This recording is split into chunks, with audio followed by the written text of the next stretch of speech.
এটা ছিল কালী পুজোর দিনের একটা ভিডিও, যেটা আমি এডিট করব করে আর করাই হয়ে উঠছিল না। আমি এখানে ওপরের ঠাকুরঘরটায় এসেছিলাম একটা আলপনা দিতে।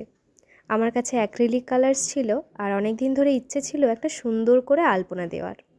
মার্বেলের মেঝে, তাই ভাবলাম লাল রঙটা দিয়ে করলে।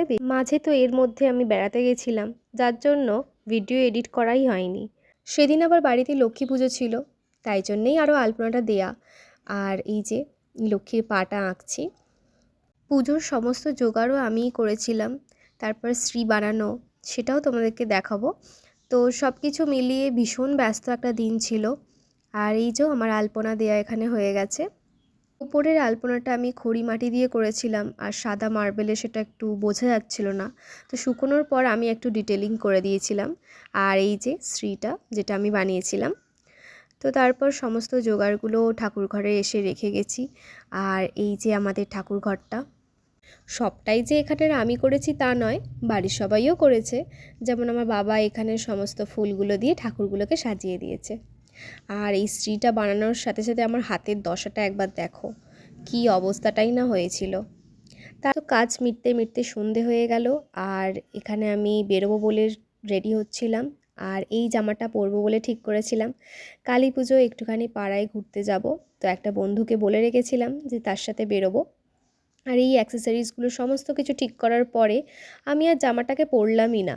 মানে আমার সাথে বারবার এরকমই হয়, আমি একটা ঠিক করি আর একটা পরে নিই।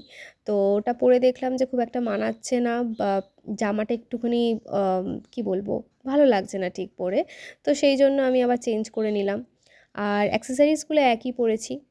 আর এখানে আমাদের ছোট্ট ছাত্রাতে আমি একটুখানি রঙ্গোলি বানিয়েছিলাম, তো সেটাকেই একটু প্রদীপ দিয়ে সাজাচ্ছি। আগের দিনে তো 14 প্রদীপ জ্বালিয়েই ছিলাম, তো সেই জন্য আজকে আর 14 প্রদীপ জ্বালাইনি, আজকে শুধু এই রঙ্গোলিটাকেই সাজিয়েছি। এরপর প্রদীপ জ্বালা শেষ হলে আমি বেরিয়ে পড়লাম, আমি আর বোন বেরিয়েছি। আর ওদিকে আমার বন্ধুটা তার বোনকে নিয়েও বেরোবে। তো এই হচ্ছে আমাদের বাড়ির লাইটিংটা। এখন আমরা যাব। এখন তো বন্ধুটাকে ডাকতে যাচ্ছি, আর ওর বাড়ির কাছেই চলে এসেছি। চলে এলাম ওদের বাড়িতে, আর ওদের বাড়িতেও লক্ষ্মী পুজো হয়েছে। এই যে আমার বন্ধু আর ওর বোন।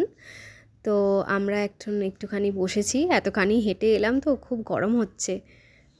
ওদের বাড়ি থেকে বেরিয়ে সামনেই একটা খুব ভালো কালী ঠাকুর হয়, তো সেটাই প্রথমে দেখতে গেলাম। তারপর খানিকটা দূর যেতেই দেখলাম ভোগ দেওয়া হচ্ছে। খুব খিদে পেয়ে গেছিলো, তাই সবাই একটু ভোগ খেয়ে নিলাম। তারপর নেক্সট প্যান্ডেলটায় গেলাম, যেখানের ঠাকুরটা কিন্তু বেশ সুন্দর করেছিল, মানে একটা অন্য রকম দেখতে পাচ্ছ। তো এখান থেকে বেরিয়ে আবার আর একটা জায়গায় গেলাম। তো সব কিছুই আমাদের পাড়ার মধ্যেই ছিল, এবং পাড়াতে অনেকগুলো পুজো হয়, তাই সেগুলো দেখতে দেখতেই আমাদের সন্ধ্যেটা কাবার হয়ে গেল। ভিডিওটাকে এখানেই এন্ড করছি, দেখা হচ্ছে পরের একটা ভিডিওতে। ততক্ষণ অবধি ভালো থেকো, আর বাই বাই।